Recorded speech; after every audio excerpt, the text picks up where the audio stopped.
예, 오늘은 호국 보훈의 달 셋째 주를 맞이하고 있습니다. 우리가 몸담고 살아가는 사랑하는 나의 조국, 우리의 조국 대한민국을 우리가 생각하며 1년 중에 가장 집중해서 나라의 안위를 생각하고 또 이 국가를 위해서 온몸을 다 바친 우리 선열들에 대해서 저들을 기억하고 또 저들의 헌신과 충성을 닮아가고자 하는 그런 시간들로 채워져 있는 바로 6월 호국 보훈의 달, 우리는 셋째 주를 맞고 있습니다. 이러한 나라와 국가를 위해서 중요한 의미가 있는 호국 보훈의 달을 세 번째 주에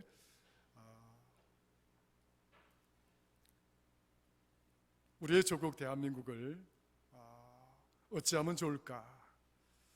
다들 그런 고민과 염려를 가지고 계실 텐데, 그러한 측면에서 또 그러한 관점에서 방주가 절실한 시대다 라고 하는 제목을 갖고 준비되고 예배된 하나님의 은혜를 함께 나누고자 합니다.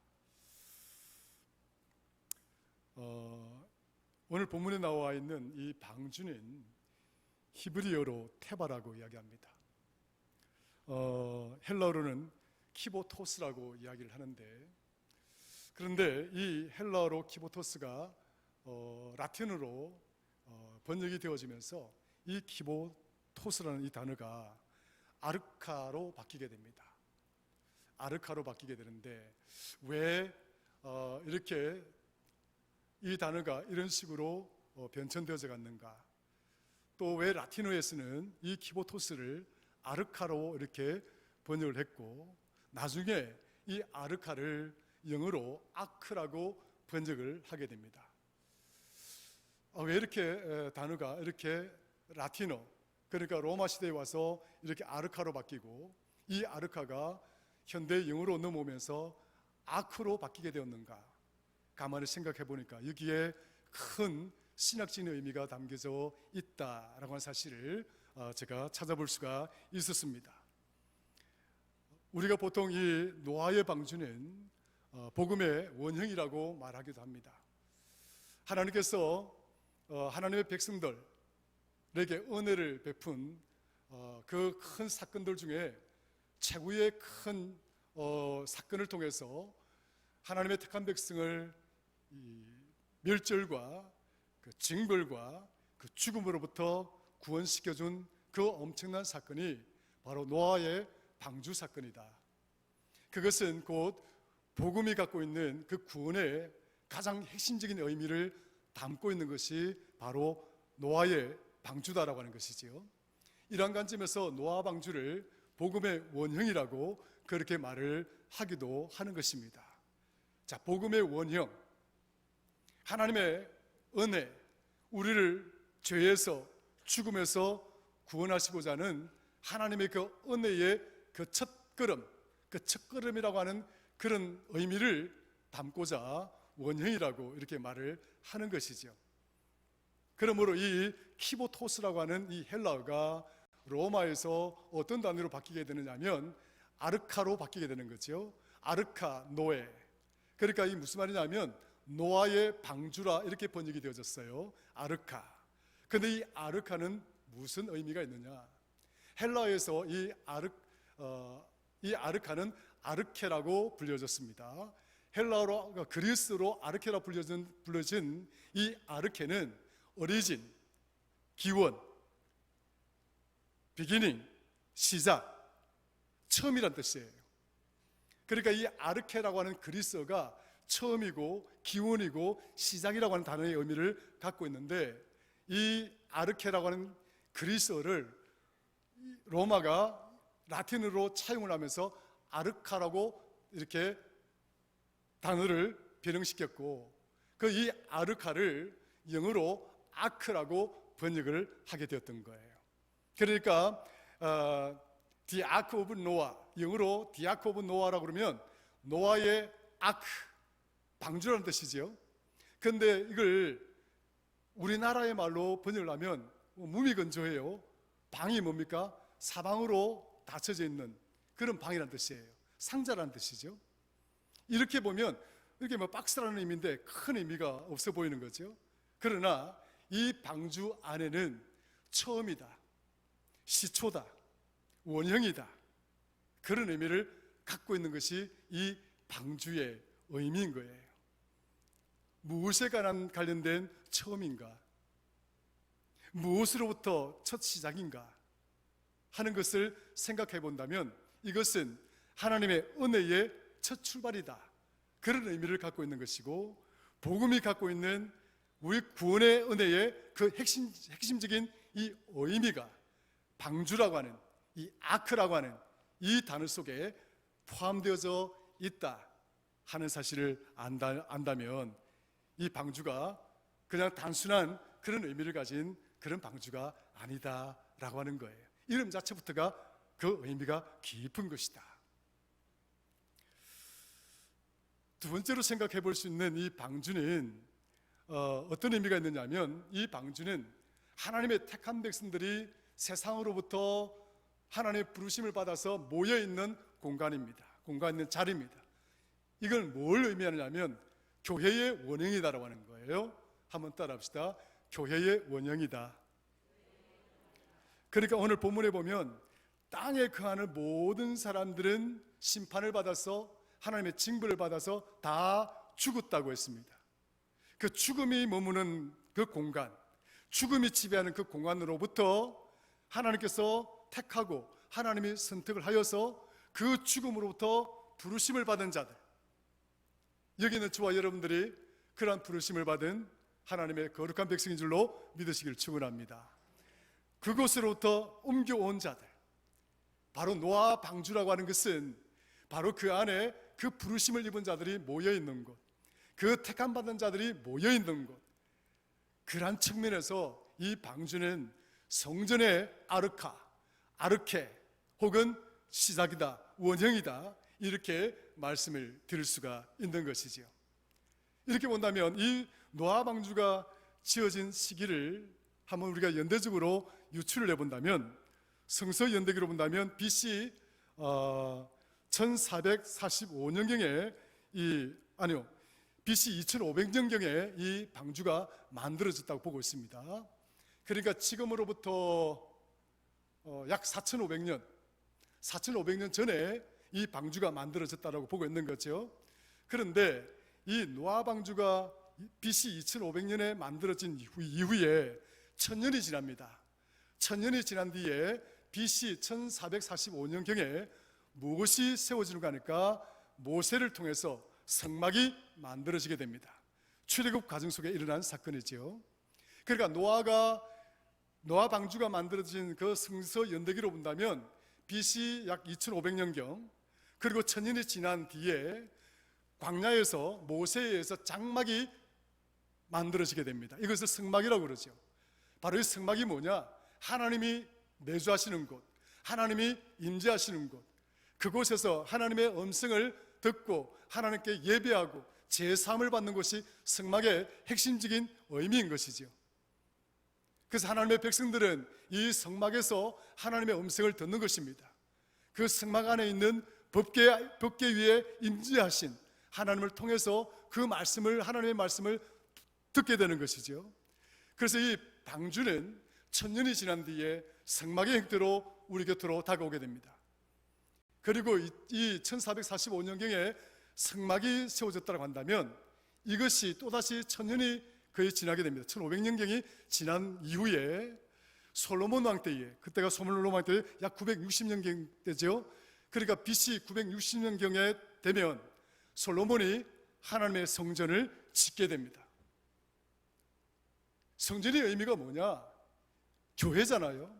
이 교회의 의미라고 하는 것은 하나님이 세상으로부터 택한 자, 선택한 자들을 불러 모았다라고 하는 이 의미가 교회인 거예요.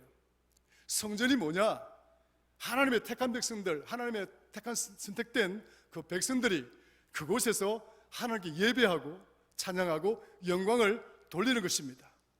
솔로몬이 이제는 성막에서 이제 아주 건축적인 어떤 용법을 동원해서 성전을 건축하게 되죠. 솔로몬이 960년경에 성전을 건축하고 난 다음에 1000년이 지난 뒤에 우리에게 어떤 교회가 세워졌습니까? AD 33년, 그래서 지금으로부터 2000년 전에 예수님이 돌아가시고 난 다음에 초대교회가 만들어지기 시작합니다.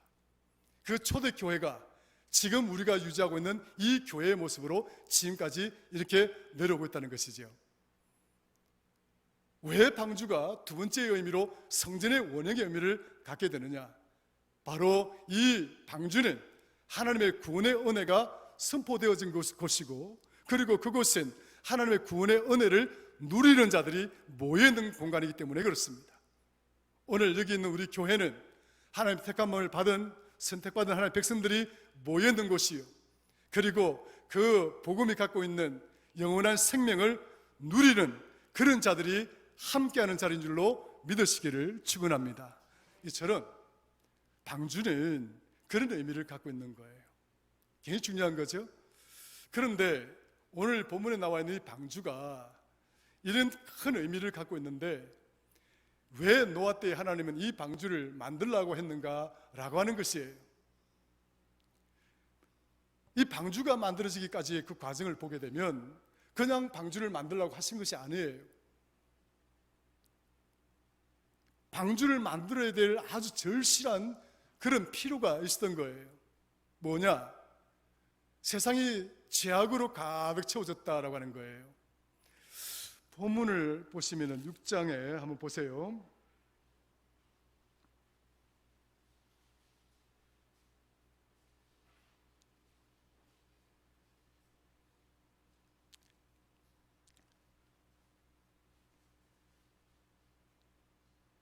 자, 한번 5절 한번 읽어볼까요? 5절, 6절, 7절 시작. 여호와께서 사람의 죄악이 세상에 가득함과 그의 마음으로 생각하는 모든 계획이 항상 악할 뿐임을 보시고 땅 위에 사람 지으셨음을 한탄하사 마음에 근심하시고 이르시되 내가 창조한 사람을 내가 지면에서 쓸어버리되 사람으로부터 가축과 기는 것과 공중의 새까지 그리하리니 이는 내가 그것들을 지었음을 한탄함이니라 하시니라. 8절 그러나 노아는 여호와께 은혜를 입었더라 이렇게 말씀하고 있죠. 그뿐이 아닙니다. 또 볼게요. 자, 11절 12절 시작.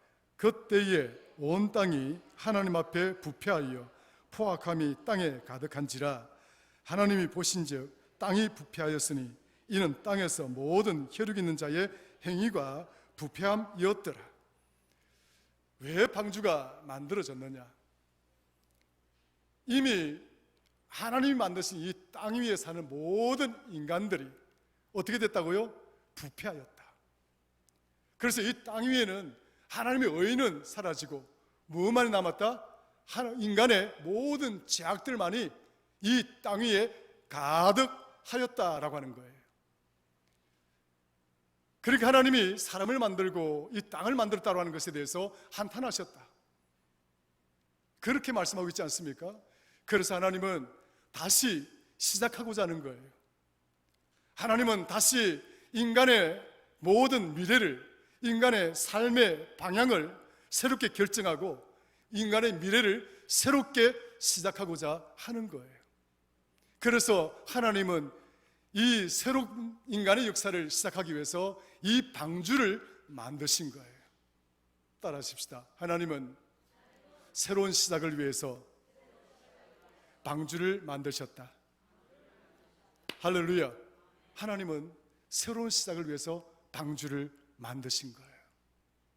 그 새로운 시작 굉장히 중요한 거죠.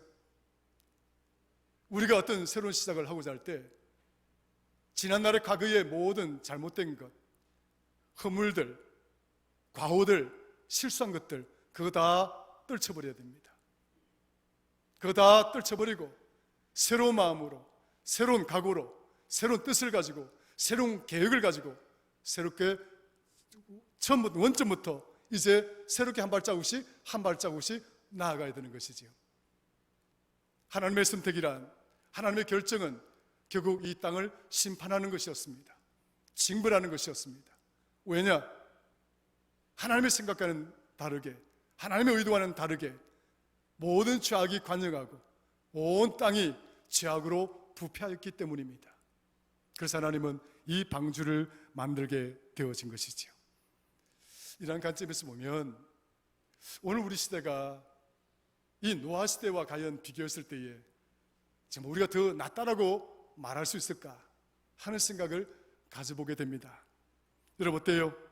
지금 우리가 살아가는 이 세상이 노아 시대보다 더 낫다라고 말할 수 있을까요?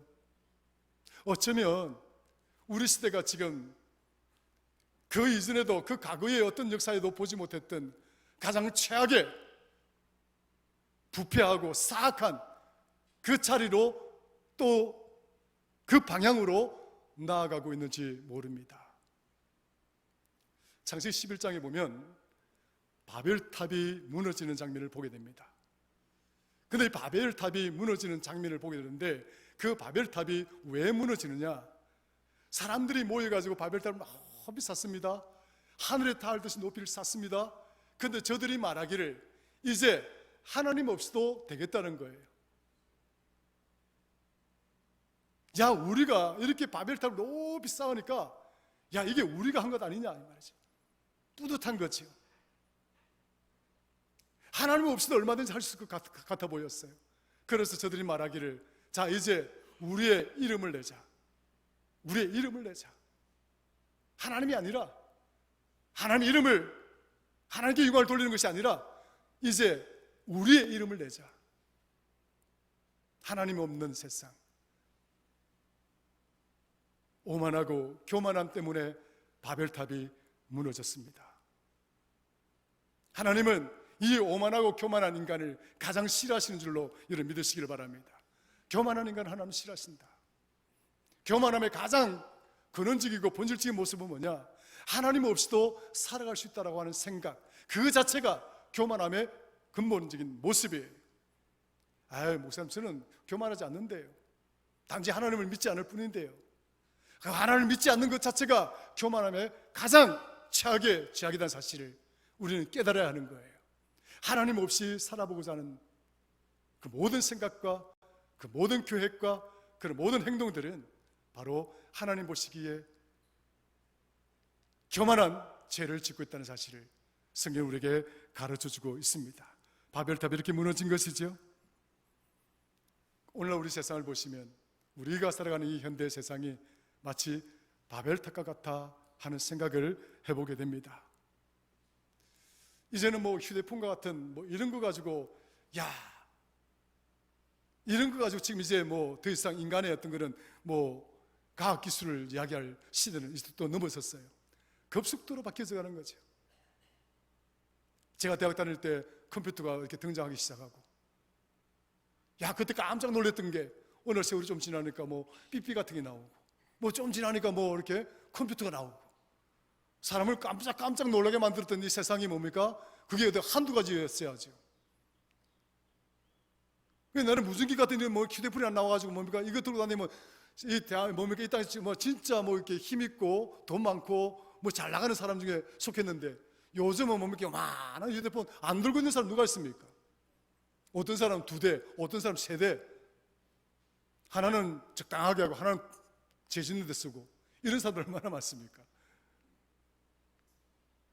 그 휴대폰 때문에 또 얼마나 깜짝 놀랐습니까? 그런데 이게 휴대폰이 뭡니까? 이게 안면이 또 접히더라고요. 또 이렇게 접히니까 또 뭡니까? 이게 뭐야 이게? 그 정도로 놀랄 세상이 아닙니다.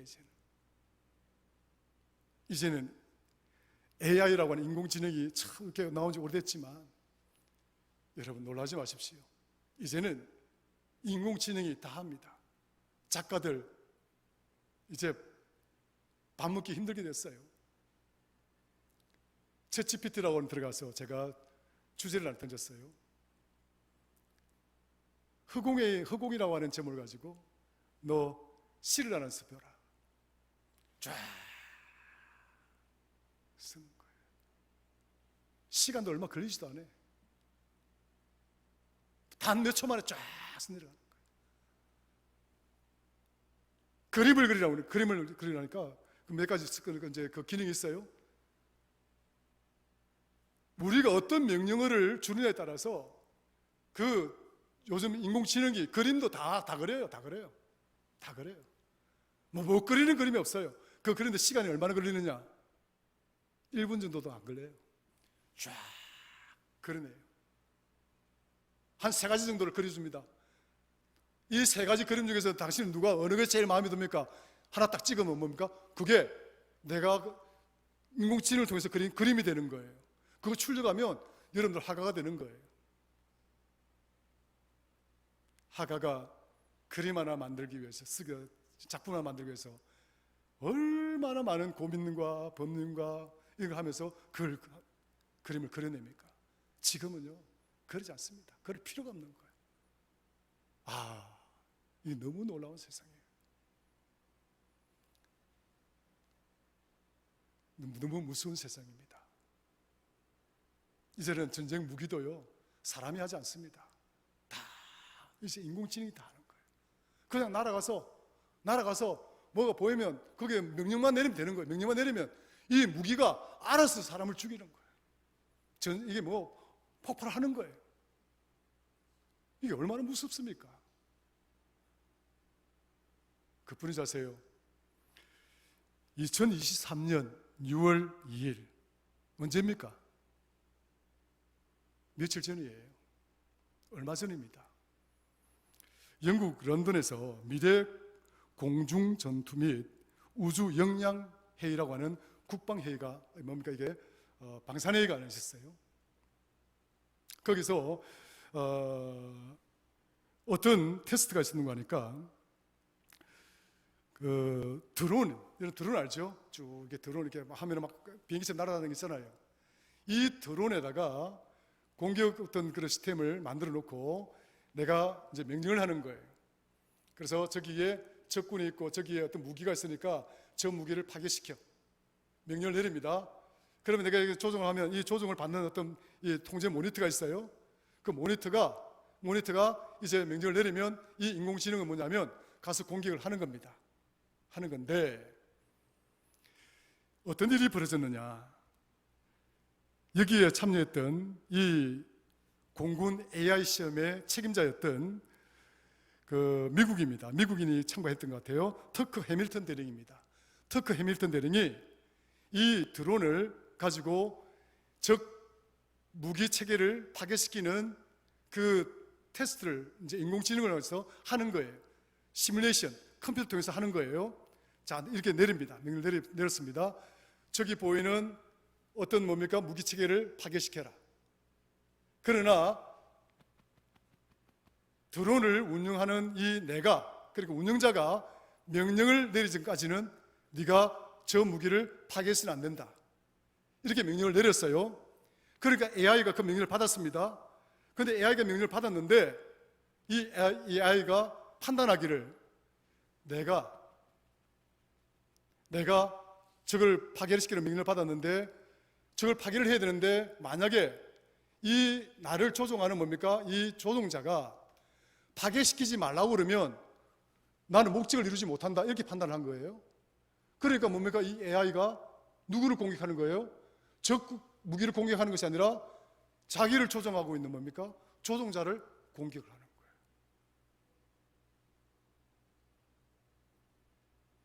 여러분, 이게 어떤 상황입니까? 굉장히 무서운 시대가 오고 있는 거예요. 이건 바벨탑과는 비교도 되지 않는 거예요. 이제는 사람을 범죄하는 이 일들이요, 내가 가만히 앉아서 조종하는 겁니다. 굉장히 무서운 시대가 다가오고 있어요. 우리가 깨어있지 않으면, 정말 우리가 이 시대에 깨어있지 않으면 한순간에 뭡니까? 이 세상이 세상 말로 훅 가는 수가 있단 말이에요. 훅 가는 수가 있어요. 졸지에라고 하는 말이 있습니다. 졸지에라는 말이 있습니다. 우크라이나 전쟁이 2022년도 2월 24일 날 러시아가 우크라이나를 침공하면서 시작되었어요. 그런데 지금도 전쟁을 치르고 있습니다. 일일이 넘도록 치르고 있습니다. 뭐 재래식 무기, 뭐 폭탄 쏘고 대포 쏘고 뭐 여기까지는 뭐 전쟁에 뭐 그거 다 치죠. 무슨 소리가 나옵니까? 러시아가 우리가 질 것 같으면 뭐 한다는 거예요? 핵폭탄을 터뜨리겠다는 거예요. 그런 무지막지한 나라가 어디 있습니까? 자신들이 침공해가지고 질 것 같으면 우리가 핵폭탄을 터뜨리겠다. 여러분, 인간은 이런 것들이에요. 인간이 운영하는 세계란 결코 우리가 믿을 수가 없는 거예요. 거기에 무슨 대희망이 있고 소망이 있다라고 기대를 하고 산다라고 한다면 이것만큼 어리석은 일이 없는 거예요. 많이 있지만 정말 이 시대가 얼마나 지금 부패하고 제약으로 관영되어져 있고 지금 큰 위기 앞에 우리가 직면해 있는가를 우리 교회는 빨리 깨달아야 됩니다. 우리가 정신을 바짝 차려야 된다고요. 깨어있지 않으면 안 된다는 거예요. 한순간에 졸지에 훅 가는 수가 있단 말이에요. 협박하는 것이 아닙니다. 최소한의 지금 상황을, 그런 정도의 가정을 우리가 하고 지금 오늘 이 시대, 이 땅에 우리는 호흡을 하고 살아가야 하는 것이에요. 전도서는요, 하나님이 없는 인생이 얼마나 험한가를 시작으로 하는 왕의 탄식으로 시작합니다. 일반 평범한 사람이 아니라 한 나라의 왕이 솔로몬이잖아요. 그 솔로몬이 그 전도서를 기록하면서 탄식으로 시작합니다. 내가 왕이 되고 세상에 거듭 권력을 누리고 첩을 1000명 이상에 두고 온갖 것을 다 누리고 살아보았지만 혀 아래 있는 모든 것들은 어떻다고요? 베너티 앤 베너티, 헛되고 헛되다, 헛되고 헛되다. 혀 아래 있는 모든 것들은 허물을 지지 않는 것이 없고 헛되지 않는 것이 없다. 왕은 이렇게 탄식하면서 전도서를 시작하고 있는 거예요. 사랑하는 성도 여러분, 저와 여러분들은 무엇을 바라보고 살아가고 있다고 생각합니까? 솔로몬처럼 왕이 되고자 하십니까? 왕이 되지 못한다더라도 나는 솔로몬보다 조금 나은 정도의 그런 걸 누리고 싶습니까? 예, 얼마든지 누리십시오. 누릴 자격도 있고 할 수도 있는 거죠. 그러나 그 자리에 하나님이 없다고 한다면 그것은 베너티 앤 베너티, 헛되고 헛된 것이다. 하나님 없이 사는 것, 하나님 없는 세상, 그것은 정말 헛되고 헛되다는 사실을 우리는 깨달아야만 하는 것입니다. 성도 여러분, 그러므로 이 시대가 정말 우리에게 정말 깨달음을 주고 우리로 하여금 정말 어떻게 하면 좋을까, 이런 질문을 갖게 하는 그런 정말 다급한 그런 상황으로 내몰아가고 있다 하는 사실을 우리는 반드시 기억해야 됩니다. 그러므로 오늘 이 시대가 오히려 노아 시대보다 더 절실히 방주가 필요한 것 아닌가. 하나님의 우리를 위하여 베푸시는 그 방주가 노아 시대보다도 지금 이 시대에 노아가 방주가 더 절실하다, 더 필요하다 하는 사실을 우리는 생각을 가지게 되는 것이죠. 하나님은 언제 그 징벌의 손길을 우리에게 펼칠지 모릅니다. 계시록 16장 15절을 보니까 보라, 내가 도둑같이 오르니 누구든지 깨어 자기 옷을 지켜 벌거벗고 다니지 아니하며 자기의 부끄러움을 보이지 아니하는 자는 복이 있다. 내가 도둑같이 올 것이다. 마태복음 24장 37절에서 39절, 노아의 때와 같이 인자의 임함도 그러하리라.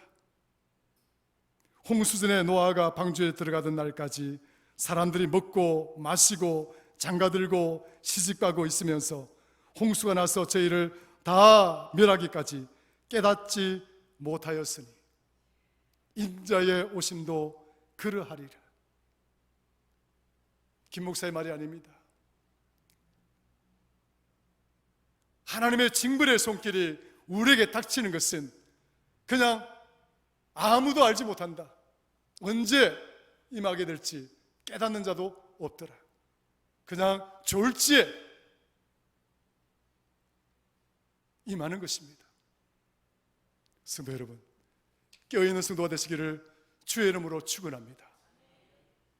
우리는 정말 이 시대가 방주가 필요한 것이고, 우리는 이 방주 안에 모두 다 들어가야만 하는 것입니다. 또 들어가 있는 믿음과 그 확신을 가지고 이 시대를 살아갈 수 있는 지혜로운 성도가 되어져야만 합니다. 아직도 의심하고, 아직도 제대로 하나님을 의지하지 못하고, 하나님의 말씀을 제대로 믿지 못하는 그런 자리에서 우리는 하루빨리 내 자신을 돌이켜서 오직 하나님을 의지하고 신뢰하고 하나님만 바라보는 그 경외의 믿음을 가지고 살아가는 그런 지혜로운 성도가 되어져야 할 것입니다. 하나님 노아에게 방주를 짓게 하고, 그리고 물로 심판을 내리셨습니다. 그리고는 무지개를 주시면서 하나님은 노아에게 다시 약속을 합니다. 내가 다시는 물로 너희를 심판하지 않으리라. 따라합시다. 다시는 너희를 물로 심판하지 않으리라. 그럼 무엇이에요? 그럼 끝인가요? 하나님 물이 아니라 불로 심판하겠다 했습니다. 무섭지요? 이제는 물이 아니라 불이다. 말라기 3장 2절, 구약의 마지막 성경입니다. 이렇게 기록되고 있어요. 그날에 주께서 나타나사 불꽃 가운데서 재판하실 것이요, 그날에 주께서 용서하실 것이요, 다시는 그 불을 당할 일이 없게 하실 것이라. 다니엘서 7장 9절에서 10절, 내가 바라보니 보라, 보좌들이 놓였고 그 앉으신 이의 옷이 희며 그 머리카락이 순백이며 그 보좌는 불꽃이요 그 바퀴는 타는 불이더라. 불같은 강이 흘러나오며 그 앞에서 천천히 지명이 수천이 모여 섬기니 심판이 시작되며 책들이 펴지더라. 베드로후서 3장 10절입니다. 그러나 주의 날이 도적같이 오리니 그 날에는 하늘이 큰 소리로 떠나가고 체질이 뜨거운 불이 떨어지고 땅에 그 중에 있는 모든 일이 드러나리로다. 이제는 물로 심판하는 것이 아니라 하나님은 불로 심판할 것이다. 더 무서운 징벌을 예고해 놓고 계신 것이지요. 어쩌면 우리 시대가 이 불의 심판을 맞게 될지도 모르는 것입니다. 핵이라고 하는 이 무기가 터져버린다라고 한다면 정말 어찌 될까? 과연 우리는 저 핵을 지키고 있는, 저 핵을 만들고 있는 저 인간들을 우리가 믿을 수 있는 것인가? 아이러니하게도 우리 대한민국은 미국의 핵우산을 의지하고 있는 그런 상황이긴 하지만 참담하고 슬픈 일이지요.